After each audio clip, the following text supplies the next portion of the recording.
Rainbow eucalyptus প্রকৃতি জগতের এক বিস্ময়কর সৃষ্টি। বৈজ্ঞানিক নাম ইউক্যালিপটাস দেগ্লাপ্টা। কল্পনা করুন এমন একটি বনের কথা, যেখানে গাছের কাণ্ডগুলো দেখতে কোনো শিল্পীর আঁকা বিমূর্ত চিত্রকর্মের মতো।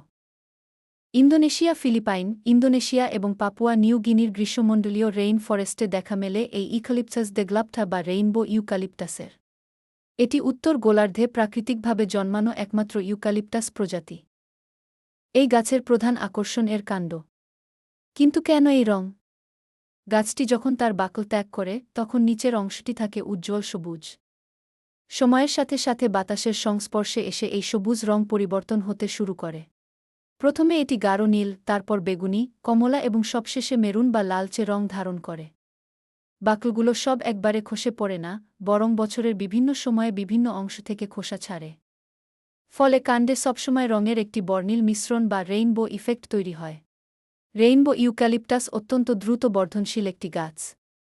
এটি উচ্চতায় প্রায় 200 থেকে 250 ফুট পর্যন্ত হতে পারে। আর্দ্র এবং রৌদ্রোজ্জ্বল পরিবেশে এটি সবথেকে ভালো জন্মায়।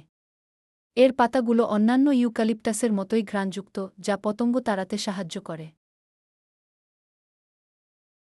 যদিও এর সৌন্দর্য পর্যটকদের মুগ্ধ করে, কিন্তু বাণিজ্যিকভাবে এই গাছটি মূলত কাগজ তৈরির পেপার পাল্প হিসেবে ব্যবহৃত হয়। ফিলিপাইনের মতো দেশগুলোতে বড় পরিসরে এর চাষ করা হয়।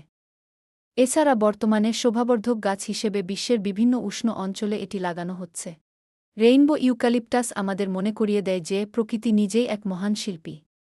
কোনো কৃত্রিম রং ছাড়াই একটি জীবন্ত গাছ যে কতটা রঙিন হতে পারে, তার শ্রেষ্ঠ উদাহরণ এই রেইনবো ইউক্যালিপটাস।